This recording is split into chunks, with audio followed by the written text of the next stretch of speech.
Hey guys, welcome back to Paradise. Today I'm going to show you one of the best things that you can purchase for your truck that's going to save you a lot of money in the long run, and it's actually not that expensive. So let's go check it out.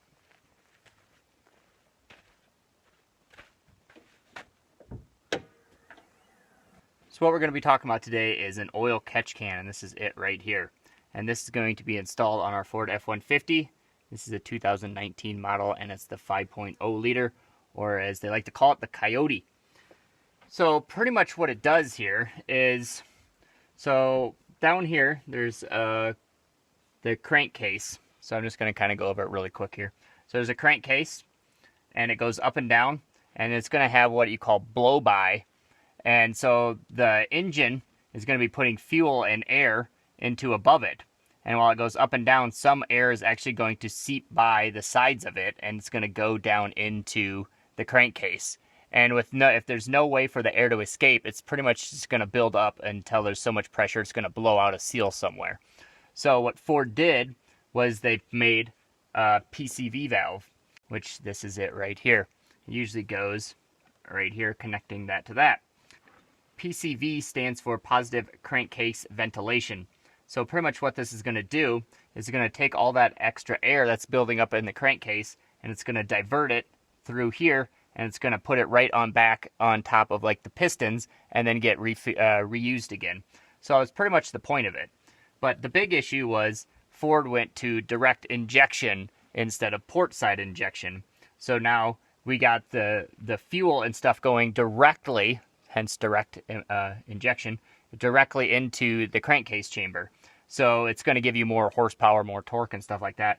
But it's actually going to make this part why you actually need the oil separator.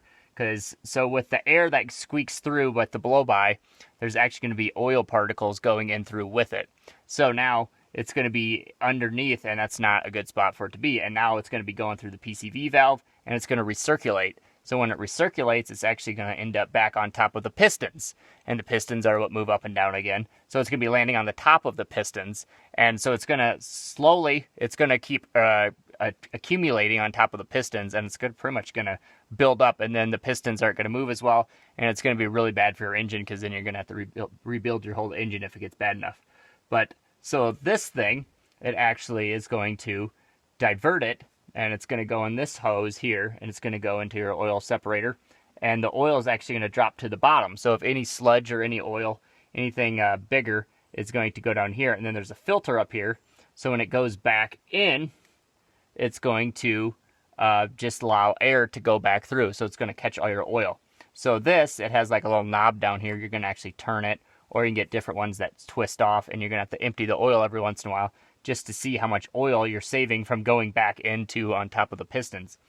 Now the big issue was, since they went to direct injection, it actually was when they had it on port side, it actually sprayed the fuel and stuff into on top of the pistons. So the fuel actually pretty much cleaned all that off, so we never had the issue before. But now that they went to direct injection, the fuel doesn't go on top of the pistons anymore. It goes right into the crank chamber. So now that oil is just going to sit there and build up because there's nothing there to clean it. So this is supposed to fix that issue. So this one I got here is probably around $100. Not that expensive. This one's really kind of the cheapest one you can get, and it's definitely pretty cheapy. But you could get, well, there's one like $150, and it goes up from there. And for some reason, it's only pretty much the big issue is on the passenger side of the vehicle. There is one on the driver's side, but the passenger side turns out to be the one that has the most oil situation with it. So that's kind of a quick overview of how an oil separator works. So if you guys are interested in more on the oil separator or on anything automotive, especially for an F-150, you could go over. I started another channel. It's called RTR. I'll put a link in the description below. If you guys want to go help support me, that'd be wonderful. It's just going to be all automotive stuff, what I've been learning on the road. And so it's all going to be going onto that channel. So if you got any questions or comments, leave them down below. Otherwise, we'll see you guys next time.